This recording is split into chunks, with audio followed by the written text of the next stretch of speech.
Good morning and vanakkam. In this video, we're going to be reading from Dancing with Shiva, Hinduism's contemporary catechism written by Satguru Yogaswami, a richly illustrated sourcebook of Indian spirituality in question and answer form, exploring how to know the divine, honor all creation, and see God everywhere, in everyone. Today's lesson is lesson 62, and we'll begin by reading the caption to the facing image. In a South Indian Shaivite monastery, a Satguru is seated in his reception chamber with his puja items nearby. A devotee bows to reverently touch the preceptor's feet. His selfless act reflects all four key virtues: purity, devotion, humility, and charity. Lesson 62. What are good conduct's four keys? Shloka 62. Purity, devotion, humility, and charity are the four keys to good conduct. Of these, purity is the cardinal virtue. We cultivate purity by thinking, speaking, and doing only that which is conceived in compassion. We cultivate purity by thinking, speaking, and doing only that which is conceived in compassion for all. Om. Bhashya. Purity is the pristine and natural state of the soul. We cultivate purity by refraining from anger and retaliation, by maintaining a clean and healthy body, and by guarding our virginity until marriage. We cultivate purity by seeking good company and by living a disciplined life. Devotion is love of God, gods, and Guru, and dedication to family and friends. We cultivate devotion through being loyal and trustworthy. We cultivate devotion through worship and selfless service. Humility is mildness, modesty, reverence, and unpretentiousness. We cultivate humility by taking the experiences of life in understanding and not in reaction, and by seeing God everywhere. We cultivate humility through showing patience with circumstances and forbearance with people. Charity is selfless concern and caring for our fellow man. It is generous giving without thought of reward, always sharing and never hoarding. We cultivate charity through giving to the hungry, the sick, the homeless, the elderly, and the unfortunate. The Vedas explain, as to a mountain that's inflamed, deer and birds do not resort. So with knowers of God, sins find no shelter. Om Namah Shivaya. Good morning and vanakkam. In this video, we're going to be reading from Living with Shiva, Hinduism's contemporary culture, written by Satguru Yogaswami.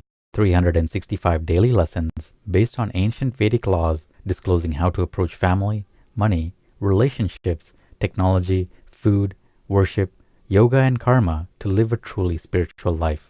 Today's lesson is lesson 62, and the topic is a lesson in sacrifice. Sacrifice may be the least practiced austerity and the most important. It is the act of giving up to a greater power a cherished possession, be it money, time, intelligence, or a physical object, to manifest a greater good. There are many ways to teach sacrifice. My Sadguru taught sacrifice by cooking a great feast for several hundred people, which took all day to prepare. Their mouths were watering. They had not eaten all day so as to prepare their bodies to receive this prasada from the Sadguru. The meal was scheduled to be served at high noon. But Satguru Yogaswami kept delaying, saying, "We have not yet reached the auspicious moment. Let us sing some more bhajanas and Natchintanai. Be patient." At about 3 p.m. he said, "Before we can partake of our prasada, I shall ask 11 strong men here to dig a deep square hole in the ground." They stepped forward and he indicated the spot where they should dig. Shovels were obtained from homes nearby, and the digging commenced. All waited patiently for his will to be fulfilled, the stomachs growling, the mouths watering at the luscious fragrances of the hot curries, the rasam, and the freshly boiled rice, 5 sweet-smelling curries, mango chutneys, dal, yogurt, and delicious sweet payasam. It was a real feast. Finally, just before dusk, the pit was completed,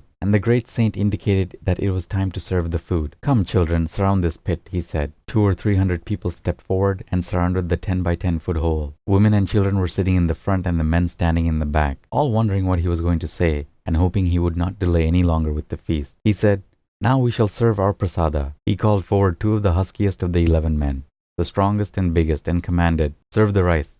Bring the entire pot." It was a huge brass pot containing nearly 400 pounds of rice. By this time many had left, as they had been cooking all morning and singing all afternoon. Only the most devout had remained to see the outcome. When the day began, 1,000 had come. The preparations were for a very big crowd. Now he said, "Pour the rice in the middle of the pit." Banana leaves had been laid carefully at the bottom of the pit to form a giant serving plate. The crowd was aghast. "Pour it into the pit?" "Don't hesitate," he commanded. Though stunned, the men obeyed Yogaswami without question, dropping the huge mass of steaming rice onto the middle of the banana leaves. He told one man, "Bring the eggplant curry." To another he said, "Go get the potato curry. We must make this a full and auspicious offering." As all the curries were neatly placed around the rice, everyone was wondering, are we to all eat together out of the pit? Is this what the Guru has in mind? Then the Colombo sauce was poured over the middle of the rice. 5 pounds of salt was added on the side. Sweet mango and ginger chutneys were placed in the proper way. One by one, each of the luscious preparations was placed in the pit, much to the dismay of those gathered.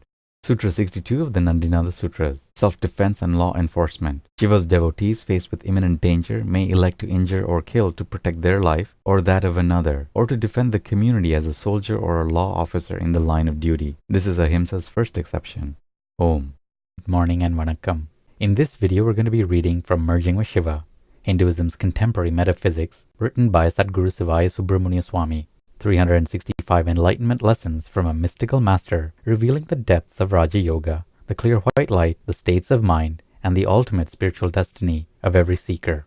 Today's lesson is lesson 62 and the topic is the diamond of light. How do you avoid unhappy states of mind? By consciously flowing awareness into the radiance, the light emanating from the self-effulgent being within the lotus of the heart. Direct awareness through controlled breathing. Remember this basic principle. Tell yourself that it is there, and soon you will begin to feel it. You will actually cause to grow within yourself a subtle nerve force that will turn awareness into the inner being so that consciously you can feel the self-God, your Shivaness, and its emanation that even now exists within you. In this way, you can experience true bliss, true happiness, blissful happiness that does not cycle or fade. One moment of contact with your inner being that resides within the lotus of the heart, that is always there. One moment will clear up a whole situation in the external area of the mind for you. It will give you clear insight into how you should live your life, how to meet your circumstances, how to avoid whatever you do not want to find yourself involved in as the cycles of your life begin to repeat themselves. This self-luminous emanation is like a diamond that is filled with light. Think about it in that way. It is filled with light, this diamond that resides within the lotus of your heart. Try to visualize this clearly and precisely as you read. Visualization of inner things is the same as opening an inner door for awareness to flow through to gain the experience that is already there. Visualization helps to pinpoint awareness and hold awareness concentrated in one certain area of the mind and gently move it to another. With this shining diamond constantly within the body, how could you become aware of an unhappy area of the mind? How could you become selfish? How could you hold resentment? How would it be possible for you to dislike another? This diamond within the lotus is within others too.